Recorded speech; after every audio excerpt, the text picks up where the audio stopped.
Hola, hola amigos, ¿cómo están? Buenos días, buenas tardes, buenas noches. Testimonio de vida se viste de gala porque hoy día tenemos a una preciosa mujer de una tierra hermosa que la conocen como la tierra del café a nivel del mundo. Pues a ver, adivinen qué país es. Su bandera tiene los colores amarillo, rojo y azul. ¿Ya saben? ¿Ya está. Colombia. Colombia se viste hoy día de gala con una mujer hermosa, con una mujer guerrera, que hoy día decidió contar su historia. Ella dijo, bueno, si una amiga lo hizo, ya nos contará esa amiga incógnita, ya nos va a contar quién fue, que la inspiró a decir, Nidia, tú también puedes, si yo pude, ¿por qué tú no? Y ella dijo, bueno, vamos a hacerlo entonces. Y hoy día acá está en testimonio de vida, desahogo de un alma herida, porque su historia quiere que te transmita a muchas mujeres que a lo mejor sufrieron lo que ella sufrió. Ella se llama Nidia Cabadía Martínez. Ella es docente de inglés y francés, también es narradora, escritora y también se está preparando para deleitarnos con sus poesías. También es poeta, claro que sí.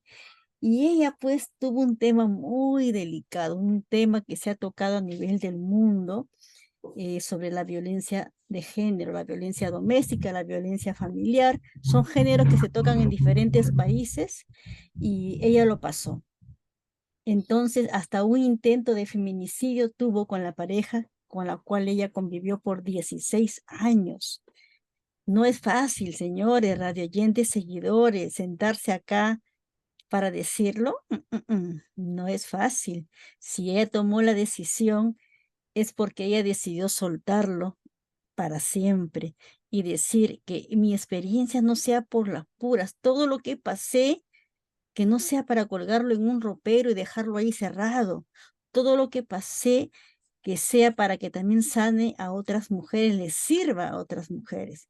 Entonces ya yo no voy a hablar más, porque si no ya las voy a cansar a ustedes. Mejor le voy a presentar a la protagonista de la cual hoy día tenemos el honor de tenerla en mi programa Testimonio de Vida. Con ustedes, Nidia Cabadía Martínez desde Colombia, la tierra del café. ¿Cómo estás, Nidia? Bienvenida a tu programa. ¿Cómo estás? Muy bien, Marisol, un placer estar acá en tu programa.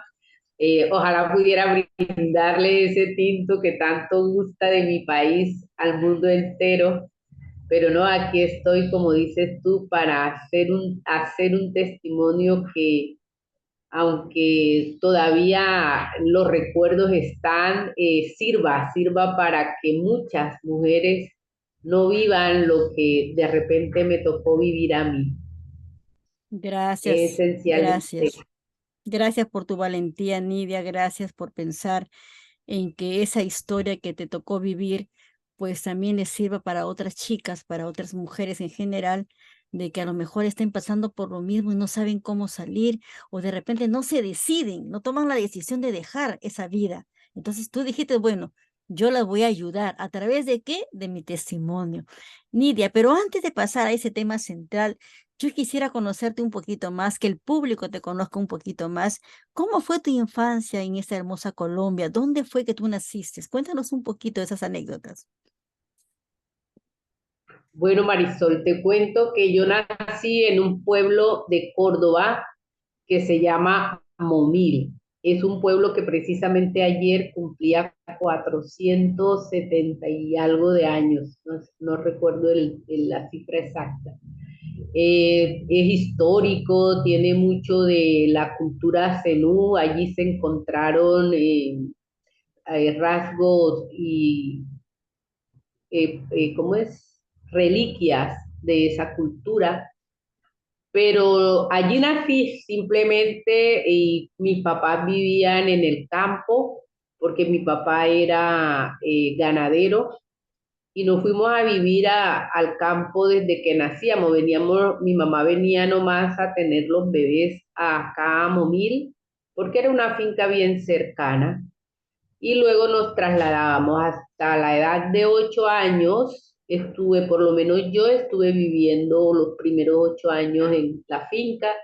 Allí crecí, allí me crié con las vacas, con los burros, montando todo ese tipo de animales, pero fue una infancia muy hermosa. Quizás son los recuerdos más hermosos que tenemos porque, entre otras cosas, como vivíamos en el monte, dice uno acá, o como vivíamos en la finca, no había televisión, no había nada que hacer, entonces eso nos hizo multiplicarnos. Nosotros, conmigo son 7 hermanos y todos nos criamos juntos, no teníamos más con quién jugar, sino nosotros con nosotros compartiendo. Eso nos hizo, pienso que ahí hubo una bondad, eso nos hizo ser muy unidos, querernos mucho, protegernos el uno al otro.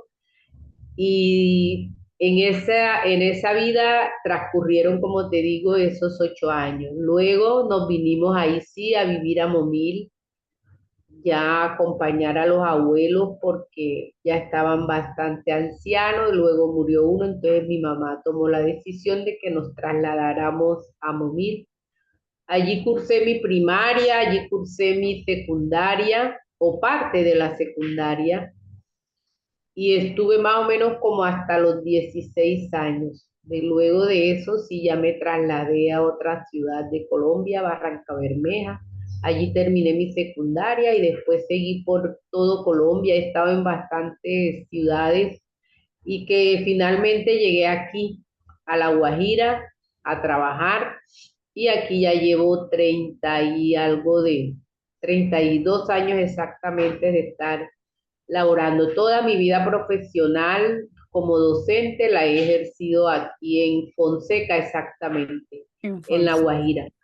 en La Sí, Guajira. eso es lo que más o menos te puedo resumir de lo que fue mi infancia y mi vida hasta llegar acá. Claro, pero en la transición de tu niñez a tu adolescencia, ¿te afectó o simplemente pasó, por decir, de niña a adolescente, no te afectó y No, lo tomaste como algo yo- normal o sí te chocó de repente? no, yo creo, mi mamá decía, perdón, que cuando ya las mamás quejarse de que las hijas esto, de que la niña estaba traviesa, de que esto, ella decía, yo le digo gloria a Dios porque yo no he tenido ese problema. Mis hijas pasaron todas, porque no fue únicamente yo. Todas pasamos sin ningún problema de la niñez a la adolescencia.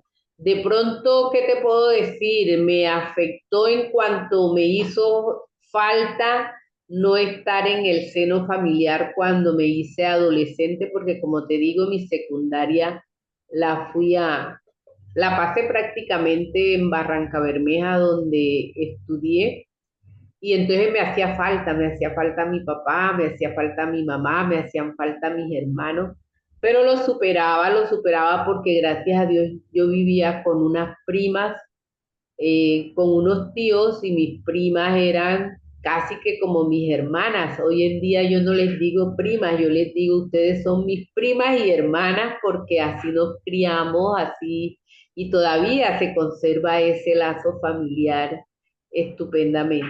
Entonces, realmente no digamos que me afectó, sino que me hizo falta de pronto en momentos, en instantes, pero transcurrió, yo diría que de una forma casi que normal.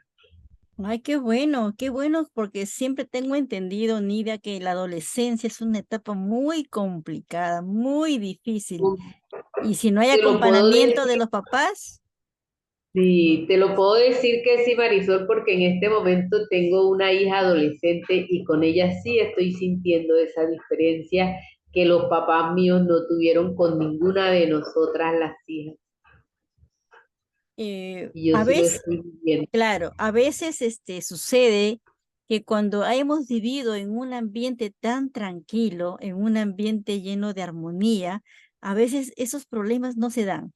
Pero ¿cuándo sucede esa etapa difícil y complicada en la adolescencia? Cuando el ambiente, el entorno es conflictivo, lleno de problemas. Es cuando el adolescente, aparte que está en una etapa difícil, en una etapa de encontrarse a él mismo, pues absorbe todo el ambiente dañino o conflictivo o fuerte en donde él vive o en donde ella vive. Por eso es que hay muchos que a veces digamos, como que se ponen así ansiosos, alterados, de mal humor, por el mismo entorno familiar o por las mismas momentos de cambios que ellos sufren, porque ellos sufren momentos de cambio y la adolescencia, según los estudios, está entre los 14 hasta los 18, 20 años, inclusive. Hay esos cambios que todavía no, el ser no se estabiliza en uno mismo, ¿verdad? Entonces, ¿cuándo fue que tú te enamoraste? ¿A qué edad te enamoraste tú, Nidia? Por primera vez. Bueno, yo por primera vez yo me enamoré en Momil, me enamoré como adolescente. De pronto ahí sí hubo algunos conflictos familiares porque de todas mis hermanas yo fui la que primero mostró novio, pero nada, la aprobación de mis papás no la tuve, fue un no rotundo, pero no, con eso no pudo, con eso no se pudo nada y a pesar de que mi papá y mi mamá decían que esa relación se tenía que acabar, nosotros insistíamos y persistíamos hacia adelante y de pronto se hubiera podido llegar a formalizar, pero no, después en el camino llegó la infidelidad por parte de él y definitivamente yo no perdono la infidelidad. Entonces yo, de mi voluntad, decidí que la relación no continuaba, a pesar de todo el cariño, ya llevábamos bastantes años y dije, no, hasta aquí fue y hasta ahí fue. Pienso que fue una finalización a tiempo, pienso que fue una decisión bien tomada, todo terminó ahí, entonces me dediqué cuando eso ya iba a empezar la universidad. Digamos, ¿en qué edad empezó y a qué edad terminó? Para tener una idea del Tenía contexto. 15 años. Tenía 15 años y terminó por allá en los 23, 22. Ay, Terminó la relación. como que siete Fue una años. relación larga, sí, fue una relación larga, fue una relación de mucha confianza y de pronto esa oposición que había permanentemente de parte de los papás hacía que nosotros nos aferráramos más a la relación. Pero él falló y cuando falló yo no le dio más oportunidad, definitivamente no. ¿Y qué tiempo estuviste tú con ese dolor? ¿Qué tiempo guardaste ese luto de amor, como se dice, de esa decepción? ¿Qué tiempo estuviste con ese dolor ahí en el corazón, decepcionada? Así, haciendo un recorderis, yo creo que más o menos unos 2 años largos o quizás los 3 años. No me enredé con nadie, no quise saber de más relación. El golpe fue fuerte porque decir no cuando se está amando es difícil, es complicado, pero digamos que siempre tuve como ese norte de decir cuando no se puede, no se puede y no se puede insistir. Entonces, la infidelidad como fue, no fue una infidelidad de momento, o de una noche o de un día, no, fue una infidelidad, entre otras cosas, con mi mejor amiga, con una amiga muy amiga y entonces eso hizo que la cosa fuera más complicada. Entonces dije, no, no se puede porque si ahora somos novios y no, y me hace una cosa de esa, más adelante no puedo esperar sino lo mismo o quizás peores cosas. Entonces dije, no, no más, hasta aquí fue. ¿Cómo te Y así. sentiste tú, Nidia, de que tu mejor amiga te traicione? ¿Cómo te sentiste? No, eso te cuento que es duro, es terrible, lloras cualquier cantidad de veces, a veces sientes que las lágrimas terminaron con eso bonito que soñaste. Es grande, pero cuando no se puede, pues para qué insistir? O sea, yo tenía claro que si una persona que había estado conmigo en las buenas, en las malas, habíamos batallado con la oposición de mis papás y cuando ya se supone que teníamos el camino libre para seguir, de hecho queríamos incluso casarnos y no lo hacíamos porque cada uno tenía objetivos de superación, cada uno pensaba en su carrera universitaria, en lograr luego un trabajo, pero fue ahí donde se perdieron los nortes por parte de él. Entonces dije, no, no se puede seguir insistiendo, ni se puede seguir luchando, ni se puede seguir construyendo bajo una mentira así de grande. ¿Y cuándo fue, Nidia?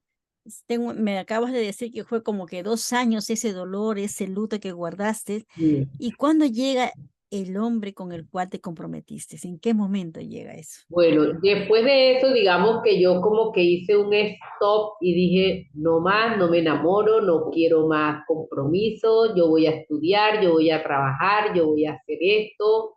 Y así, en ese camino no te voy a decir que no conocí amigos, pero eran amigos que de pronto una salida, de pronto una fiesta, pero hasta ahí, de pronto hasta llegábamos y salíamos una semana, 2 semanas y luego ya, no era nada de compromiso serio, sino más bien como una amistad Como una amistad, bien claro. bonita, como una amistad bien bonita. Ya pasa Marisol cuando me vengo a vivir a La Guajira. Conozco al papá de mi hija, un hombre que se me mostró maravillosamente. De hecho, yo me dedicaba mucho a trabajar para mi familia, entonces yo decía, si me comprometo, si me caso, si me organizo, no voy a poder cumplir mis objetivos. Claro. Y de pronto como que me miro en el espejo y dije, no, ya es hora, Nidia, ya dedicaste aquí, ya hiciste allá, ya aportaste aquí, es hora de pensar en ti, voy a darme ahora sí la oportunidad. Y precisamente aparece esa persona que no tenía, como decimos aquí, presa mala. ¿Cómo Fue una, empezó, Nidia, para que las chicas estén alerta? ¿Cómo empezó él a enamorarte? ¿Cuáles fueron los primeros pasos que dio? ¿Cómo fue que se inició lo el primero romance? Lo primero fue que me llevó a un sitio maravilloso para que yo escogiera la comida que quisiera y la bebida que quisiera. Así empieza. Luego, así empezó. Así Luego, empieza. una invitación a un centro recreativo, luego una salida, luego te traigo lo que te gusta, te llevo y me decía, tú eres maravillosa, no había conocido una mujer como tú de maravillosa. Y así empezamos. Entonces, como te digo, yo me miré al espejo y de pronto dije, wow, se me va a pasar el tiempo biológico, yo creo que me voy a quedar sin hijos. Entonces le dije, ¿qué tal si pensamos un hijo? Pero le dije así como para ver si salía corriendo. La Y reacción. al contrario, sí, la reacción. Y me dice, yo te acompaño, yo estoy aquí para esto, mi cariño es verdadero. Entonces cuando decidimos ya vivir juntos, él me dice, bueno, vamos a intentarlo y intentamos. Fracasamos en el primer intento, fracasamos en el segundo intento. Todos los embarazos se me perdían de 2 meses, exactamente. Entonces comencé un tratamiento y yo dije, bueno, ahora sí fue difícil embarazarme porque necesito un tratamiento, necesito gastarme un dinero en eso. Y de repente yo dije, ahora el cuento va a ser todo lo que implica el tratamiento porque son laboratorios muy especializados que Y muy exigen costosos mucho también. compromiso. Claro. costoso y exige mucho compromiso responsable por parte de la pareja. Entonces yo veía y comparaba a muchas compañeras que tenían y que fracasaban en eso porque los maridos lo primero que no dejaban era el trago porque por aquí es muy común tomar y cuando esos tratamientos empiezan el trago hay que dejarlo. Y oh, sorpresa, eso fue quizás lo que más me siguió enamorando cuando me dijo, cuenta conmigo hasta donde tú quieras. Y no, y hicimos hicimos dos tratamientos en los cuales él estuvo ahí haciéndose todo lo que los médicos pedían, los laboratorios, yo creo que entiende perfectamente de qué trata, de qué tipo de Así es. exámenes hay que hacer y todo eso. Entonces yo dije, no, este es el hombre de mi vida, Es el hombre definitivamente. ideal, es el hombre que tú estabas Es el hombre buscando. Te ideal. sacaste la lotería, te sacaste la lotería con él.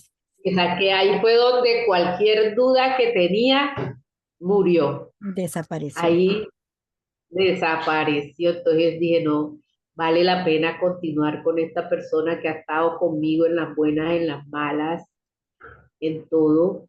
Entonces ya empecé a pensar en cómo es en construir la casa, porque cuando eso vivíamos en arriendo, empezamos a construir, él estuvo ahí al pie de todo lo que fue la obra de la construcción y el mal empezó ahí, Marisol, cuando nos mudamos a nuestra propia casa. Es como si le hubieran cambiado el chip, definitivamente. Por qué crees tú que ahora tú analizando la situación, qué crees tú que por qué motivo cambió todo? El estar en una casa alquilada a tu casa propia, ¿qué fue? ¿Qué fue lo que pasó? ¿Qué fue lo que cambió? Bueno, yo me atrevo a pensar hoy en día que él no cambió. Yo creo que él inició con un objetivo, se trazó un objetivo y yo no lo vi. Yo lo confundí con ese sentimiento verdadero, con todas esas manifestaciones de amor que me daba. Él tenía un propósito. Es lo que yo hoy pienso, es lo que él con sus acciones posteriores me demostró. Entonces, por eso fue tan difícil. Por eso, Cómo empezaron las primeras muestras a mostrarse como él realmente era? Porque lo que me das a entender es que él ya era así, solo que todo fue un acompañamiento afectivo hacia ti, porque él ya tenía marcado una meta, un propósito, y sí, cómo, bueno, pienso que cuando ya estábamos aquí en lo que era mío, porque prácticamente no voy a decir que él no participó, claro que sí participó, pero digamos que el 80% de la inversión en la construcción fue mía.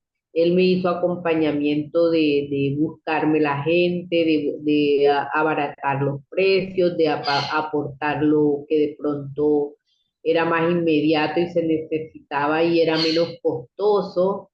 Pero a mí en ese momento eso no importaba, importaba que teníamos ¿cómo es? Un propósito y un objetivo familiar una y relación así más que todo de pareja, ¿no? una Una relación relación de de pareja pareja, y claro. cualquier, para mí cualquier cosa valía. Entonces, pero cuando ya llegamos aquí, ya yo me doy cuenta, o sea, él empieza ya a tomar como un papel de señor. Ya no era el compañero, sino era el que mandaba, ya era el que proponía, ya era el que decía aquí y empezó que, como te digo, como un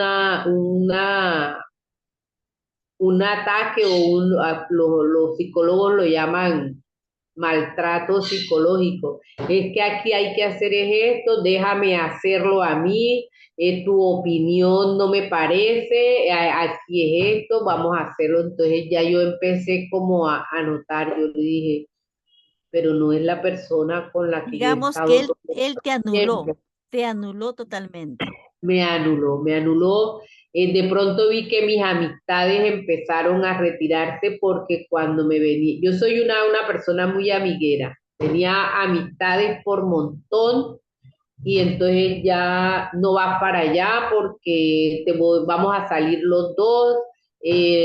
Fulanita estaba cumpliendo años, la otra amiga también había hecho una invitación, no, para allá no vas, porque esto, porque lo otro.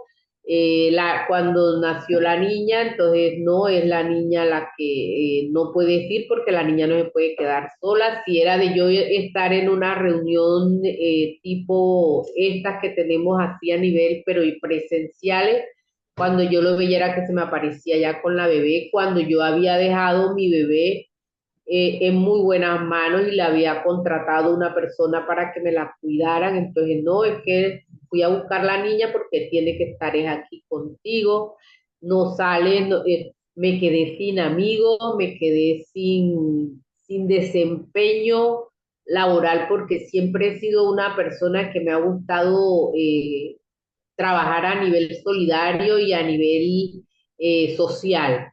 A nivel social, a mí me conocían en la emisora, yo tenía un programa acá, yo tenía la intención de escribir mi libro, no lo podía empezar porque no me daba ese espacio. Y entonces ya yo sí como que empiezo a pedir mis cosas y yo decía, no, pero es que si tú me vas a decir que yo no puedo hacer esto, no, ya te complací en esto, yo pienso que eso es. Digamos que fue Marisol alrededor de unos 5 años que duró como Esa ese manía, por decirlo maltrato así, ¿no? Con la manía y de ese cortarte maltrato. todo, te cortó las alas y Y te entonces alejó de todo. ya mi familia me empieza a hablar, me empieza a decir qué pasa contigo, ya no vienes a las integraciones, ya no vienes de vacaciones, ya te pasas todo el año allá. Yo, la primera que llegaba de vacaciones a reunirme con mis hermanos y mi mamá, porque mi papá ya había muerto, era yo. Y entonces empecé a ser la única que nunca estaba, la única que nunca estaba. Y eso me hacía sentir muy mal, o sea, yo sentía que había dejado de ser yo realmente, Te alejó de tus seres queridos también. me alejó de mis seres queridos, tengo que Eso. decirlo. ¿Y sabes tú ahora qué tipo de persona se le califica ahora a un tipo así? Bueno, con todo lo que pasó, porque no sé si es el momento de decirte lo más cruel. Claro que sí, dímelo, Bueno, para que hasta vayan ahí cómo estuvo. empezó todo eso, ¿no? Y cómo fue Luego, desarrollándose.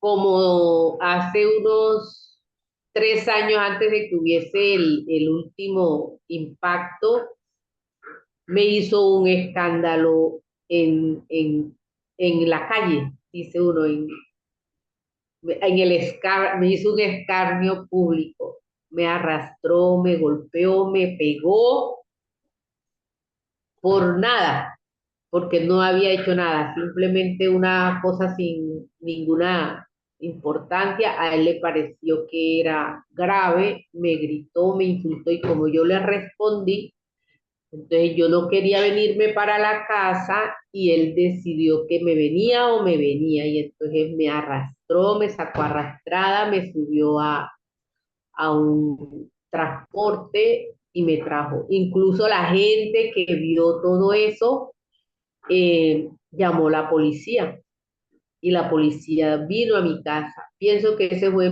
mi primer error porque yo debía actuar ahí, pero no sé, de pronto el papel que tenía en la sociedad, de pronto el temor a pisar Una una cosa, delegación, una una comisaría. delegación judicial, aunque fuera del lado de las víctimas, me cerró un poco el camino. Entonces él antes me dijo, perdóname, yo no vuelve a pasar, esto no va a volver a suceder, y yo no sé qué me pasó, yo te juro, yo te prometo, yo cumplo, y le mentí a la policía, le mentí, le dije, no, esto es una pelea de pareja, ya lo arreglamos, no pasa nada, y como no habían golpes físicos que dieran señal de lo arrastrado y todo eso que estuvo y de lo público, entonces dijo la policía, bueno, cualquier cosa, estamos ahí al pendiente. Entonces pasó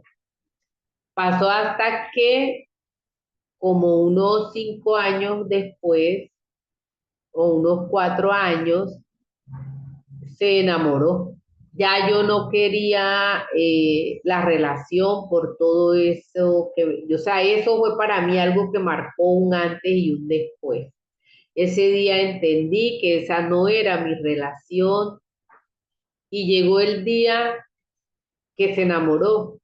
Cuando yo lo vi que se enamoró, yo dije, bueno, ahora sí yo creo que se va a ir y hice una tarea, diría que hasta de detective, como para tener todas las pruebas así, aquí tienes, no te me puedes negar, estás con esta chica, hiciste esto, tal día estuviste allá, mira lo que le mandan, mira todo, o sea, cuando él se vio descubierto, me dijo, no, perdóname. Yo le dije, no, esto no tiene perdón. Te vas, esta relación se acaba, esta relación termina aquí. Ya mi nena para ese entonces tenía 10 años, o los iba a cumplir, todavía no los había cumplido. Entonces ese día, lógicamente, no iba a dormir con él. Entonces decidí que durmiera en la alcoba de huésped. Pero Marisol a las 6 de la mañana se despierta, me abre la puerta de mi cuarto y me dice, yo no me voy a ir de aquí porque esto también es mío y yo también tengo la inversión hecha aquí.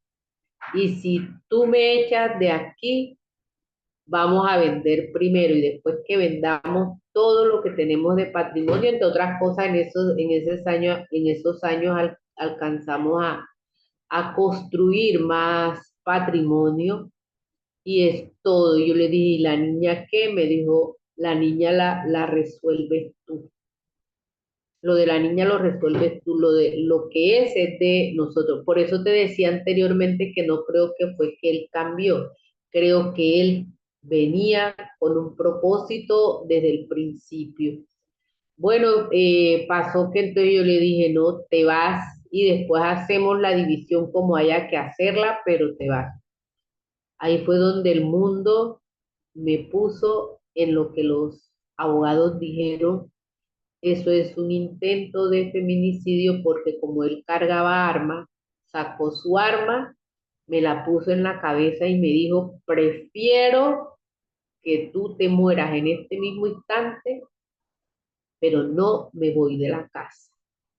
Cuando yo vi esa pistola, no te digo, entre otras cosas, le tengo un pavor a las armas y que me estén apuntando y que y me esté apuntando la pareja por la que yo le aposté a la vida. No, eso fue, no tengo palabra, la verdad que no hay palabra, Marisol, para describirlo. Y entonces yo cerré los ojos, pedí a Dios y dije, Señor, que no dispare, porque si dispara, se acabó todo. En ese instante, gracias a Dios, le puse un nombre muy bonito a mi hija, Milagros. En ese instante, yo pego un grito, la llamo y estábamos los tres nomás, estábamos apenas despertando la mañana. Y mi hija, cuando oye mi grito, sale.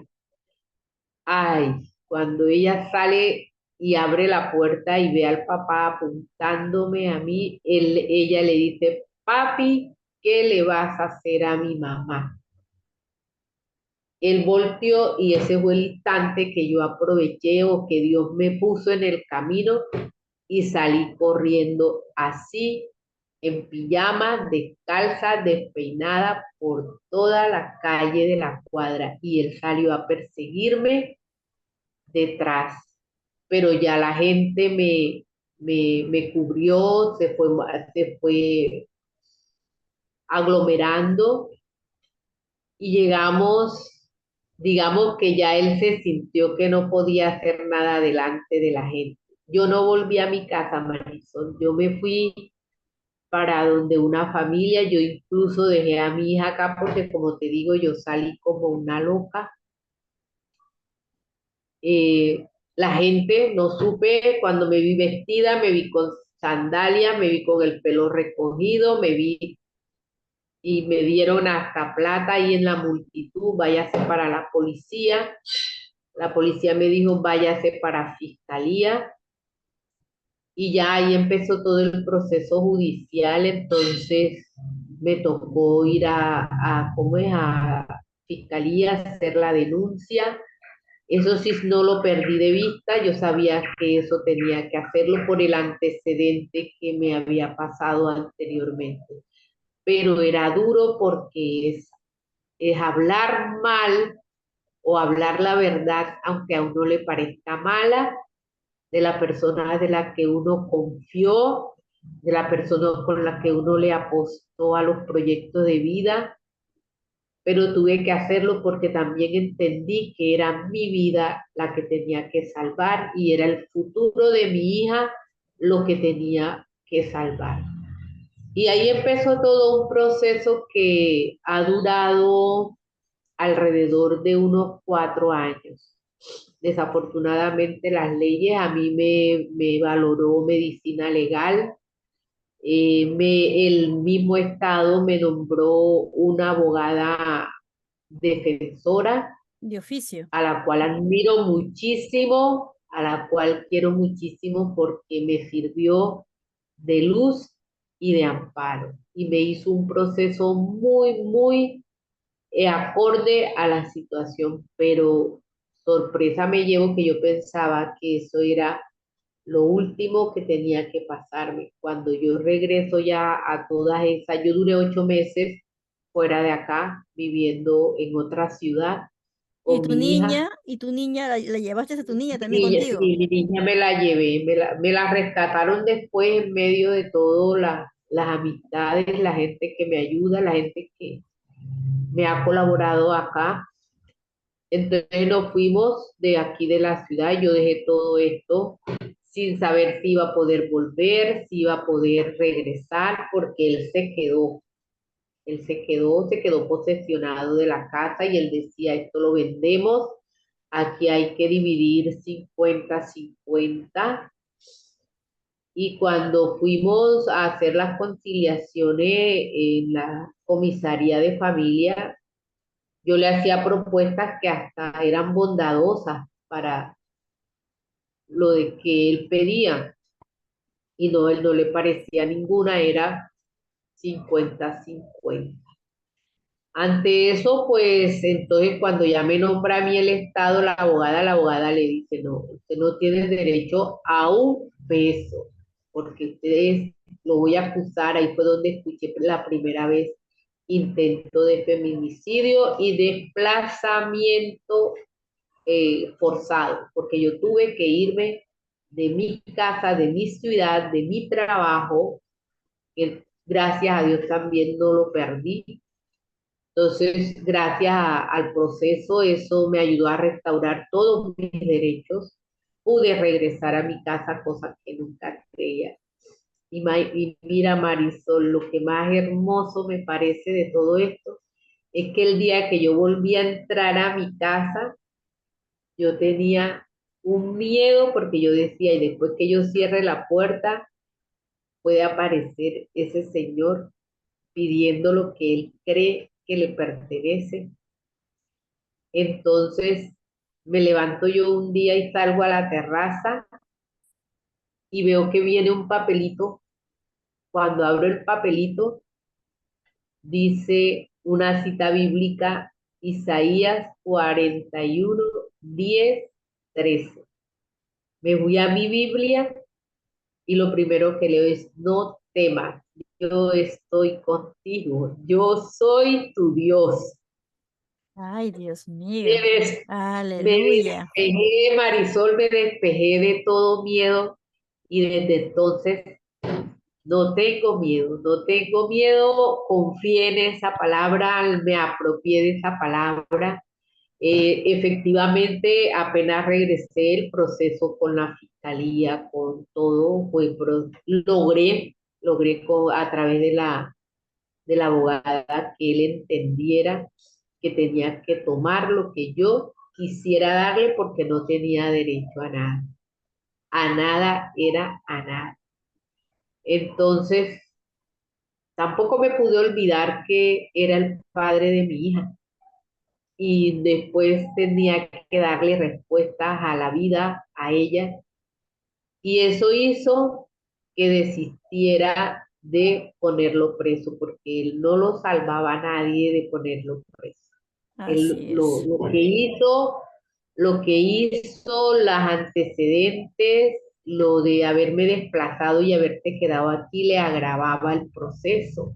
así es, Entonces vino la abogada y me dijo, vamos a conciliar. Él renuncia a todo, no firma y tú no lo pones preso, porque tú no vas a hacer nada con él preso tampoco.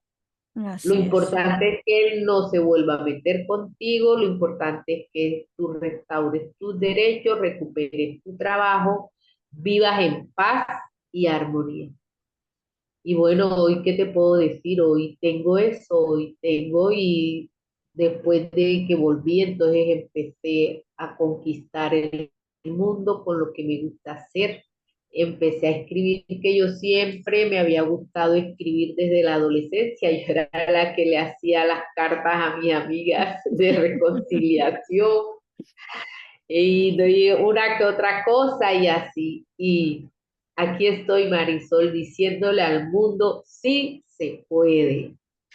Fue un proceso duro, no sé, todo esto que te estoy contando no es fácil. Hay decisiones muy fuertes que tomar. Uno se pregunta, ¿estoy haciendo bien? Estoy haciendo, pero no, el tiempo y Dios le van diciendo a uno, ese es el camino.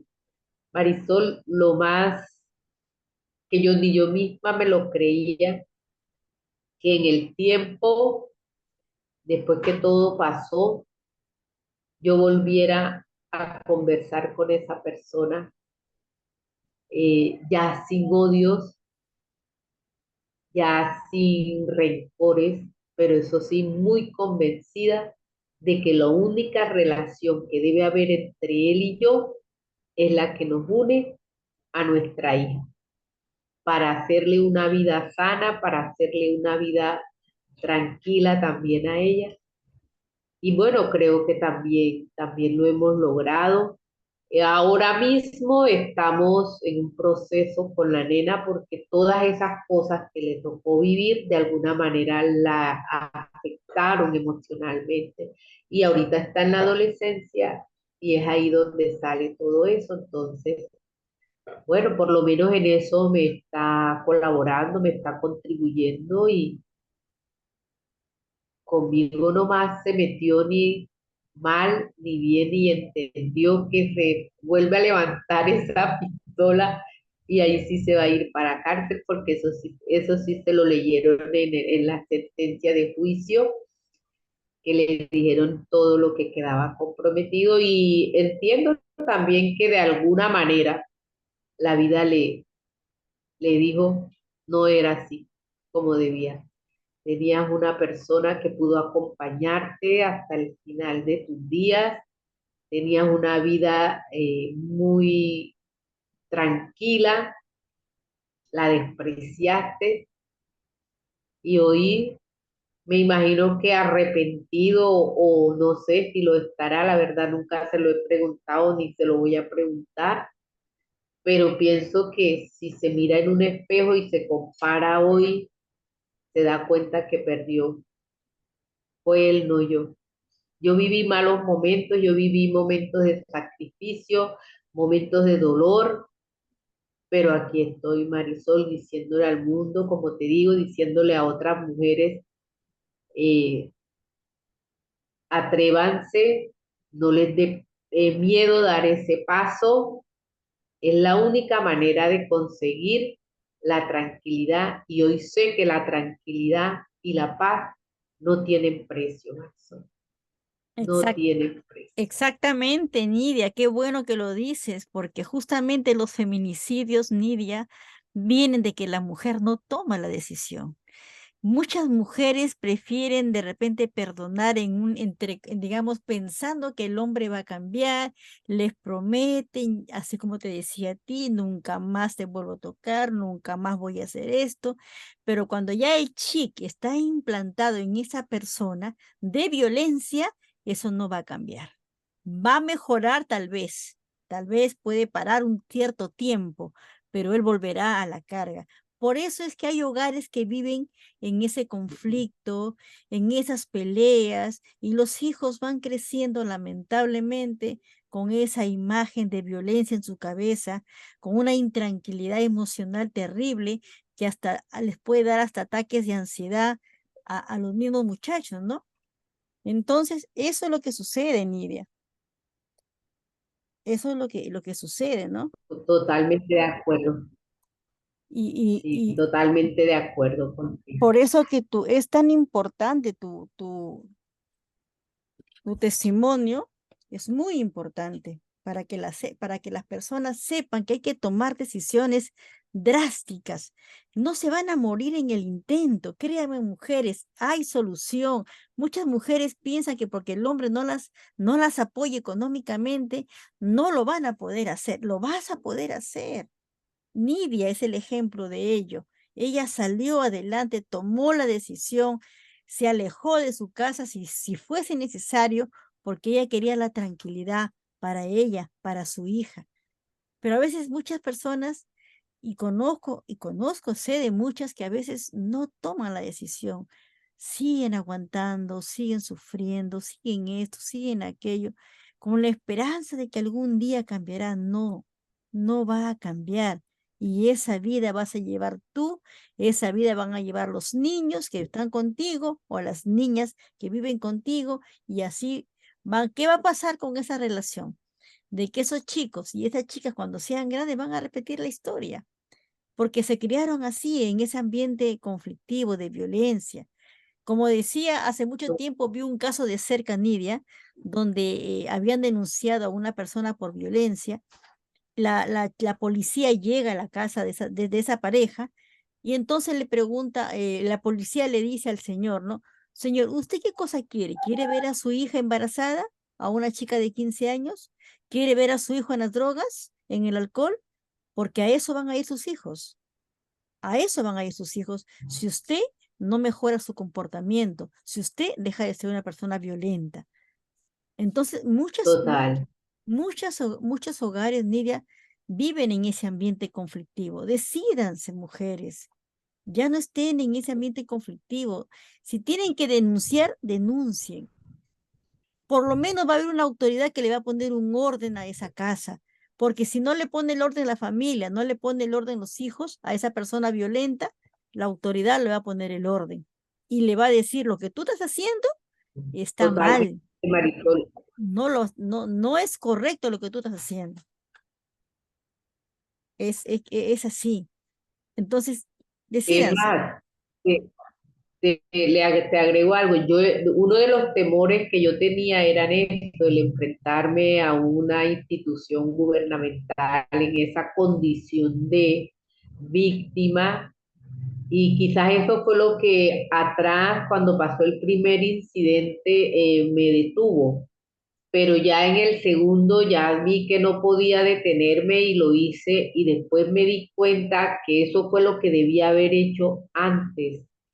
Y es cierto eso que tú dices, ese proceso no se lleva solo porque son cosas que cuestan, pero necesita uno el acompañamiento y las mismas leyes le hacen las sugerencias a uno. Usted necesita empezar su tratamiento como profesional, con un profesional, y los psicólogos, los psiquiatras ayudan mucho en este proceso para hacerlo entender a uno cómo es que tiene uno que asumir, y de verdad que hasta se arrepiente uno de ver todos los años que sacrificó Marisol. Yo te estoy hablando de 16 años de pareja, o sea, toda una vida, y al principio me sentía que eso lo había desperdiciado, que yo había vivido una vida, no sé cómo llamarla, pero hoy sé que soy la de hoy gracias a todo eso que viví y que eso tenía que vivirlo de alguna manera, lo que tenía era que salir de ahí, lo que no podía era quedarme ahí.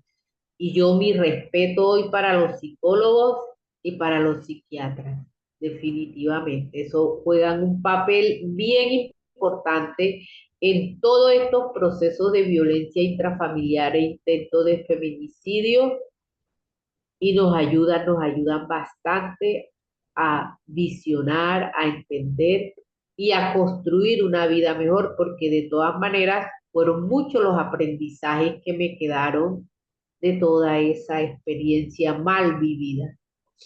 Qué bueno, Nidia, qué bueno Fueron, que ya con esto cerramos ese capítulo violento, un capítulo difícil que te tocó vivir, pero que saliste y que ahora estás viviendo una vida tranquila, haciendo lo que te una- gusta, desarrollando tu talento. Y por ahí me contó un pajarito que hasta un libro escribiste. Cuéntame de ese libro, por favor, Nidia, cuéntanos, ¿cómo fue ese libro? sí, como profesora soy, Marisol, te cuento que llegar a enseñar inglés en Colombia es un poco difícil porque los estudiantes se muestran desmotivados, pero llegar a enseñar inglés a La Guajira, donde nos vamos a encontrar con una población estudiantil mixta, porque acá asisten a la misma aula los estudiantes indígenas Guayú y los estudiantes que ellos le llaman Arijuna, porque son de otras culturas, pueden ser de aquí mismo de La Guajira, pero que no son indígenas, pueden ser de otros departamentos o pueden ser de cualquier parte del mundo. Entonces, cuando hice mi posgrado en la enseñanza del inglés, digamos que no, me dieron como la teoría, me indicaron los parámetros, los escritores, los pedagogos, que es lo que se debía tener en cuenta, y de ahí nace mi libro, Marisol, eh, A Cure for Student in Specific Context. Entonces este libro no se deja mostrar. No, no se ve en la pantalla. Ahí, Ahí se ve, ahí se ve. pues, ¿Ya? si te das cuenta, es un libro que tiene, es un libro didáctico porque es para desarrollar con los estudiantes. Entonces, ¿en qué consiste mi libro? En que este libro trae todas las actividades a partir de lecturas contextualizadas en inglés. Son textos en inglés sobre la cultura guayú, sobre la gastronomía guajira, sobre la gastronomía de los mitos y leyendas que se viven acá en La Guajira, incluso dentro del departamento, y hasta hay lecturas a nivel nacional de Colombia. Por ejemplo, recuerdo una lectura que habla de los escritores y los compositores a nivel de Colombia, y entonces ahí vamos a encontrar que nos van a hablar de personajes guajiros, como nos van a hablar del Nobel Gabriel García Márquez. Entonces, a partir de esos textos, desarrollamos los mismos tópicos. Ahora, este libro lo hice en colaboración con una compañera que es mi colega en la misma institución donde laboro, y se llama Marelvi Zapata. Entonces, ¿por qué? Porque había necesidad de penetrar en la cultura guayú para poder entenderlos, para poder saber, para poder trabajar esos textos. Y entonces, en colaboración con ella, trabajamos. Si tú te das cuenta, en la carátula aparece el departamento de La Guajira con Así todo es. lo que allí se produce. Allí produce sal marina, allí produce carbón de piedra, allí hay playas, hay desierto, La Guajira tiene desierto, eso es hermoso. Entonces, todos esos textos de lectura aparecen sobre eso que vemos acá en la carátula. Los pelados, los chicos los disfrutan cuando, ay, mira aquí donde están los paisanos, dicen ellos a sus indígenas que son de su misma raza.